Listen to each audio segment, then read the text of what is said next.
It's an absolute pleasure meeting both of you. They say third time's a charm, and I'm curious, what keeps attracting you to this character?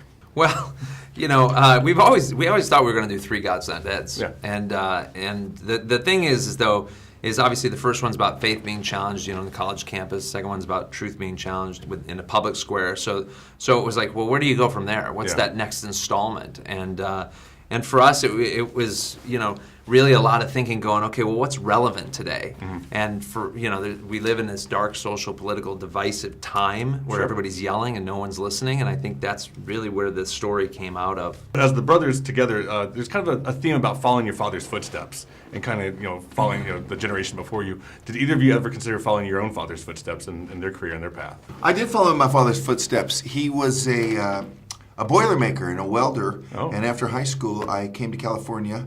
They split up when I was 2, and that's what I did for about 6 years. Nice. Yeah. So I did do it. It was cool. Mine was a pastor. Oh. And so close. So this was my following my father's footsteps. Yeah.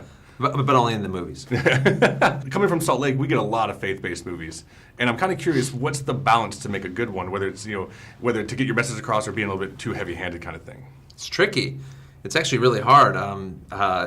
I've been doing this a long time in the faith-based world, and it's never easy because the more and more we want it to be authentic, we want it to be organic, we want the characters to be real, we want to tell both sides of the story as opposed to just saying, hitting people over the head with one side. Sure. And I think that's what also makes these movies more relevant too, and people associating with them. You guys have both been in the industry for a very long time. Are there any genres or actors or directors that you haven't worked with that you'd like to try out? Yeah, just about all of them.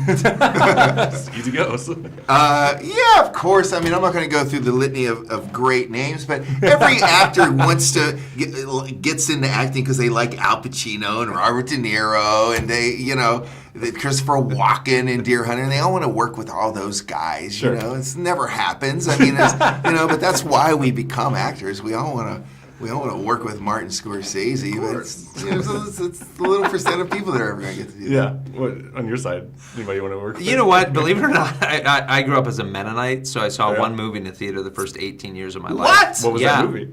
Grease. Oh, wow. Yeah, and a little known fact of the, God's Not Dead went on, obviously broke a lot of records and became the 5th most profitable movie in cinema history based on its ROI, its return on investment to the investors. Yeah. Wow. It's a little movie that did so well.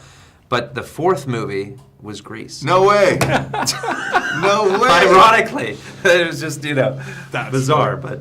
Oh, Sandy. Oh, Sandy. When I saw Olivia Newton-John in her black tights, I thought, it's because that's the only movie I saw. I was like 9 years old, and I thought, oh my gosh, I for sure am going to hell. Actually, I was going to ask this, but I think Summer Love is one of the greatest karaoke songs of all time, and I like to ask this question to people, what is your go-to karaoke song? Oh my gosh.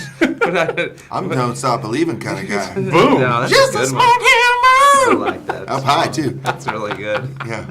Do you got one for you? No, nothing? I like them all. Good. All of them. Actually, I don't karaoke because I'm terrible. I'm really bad, and I'm aware that I'm really bad. That's the first step to Yeah. This is acceptance. Hot Legs from Rod Stewart. Hot legs, you're wearing me out. I love you, honey. Do, do, do, do, do. Absolute pleasure meeting you guys. Hey, thank you.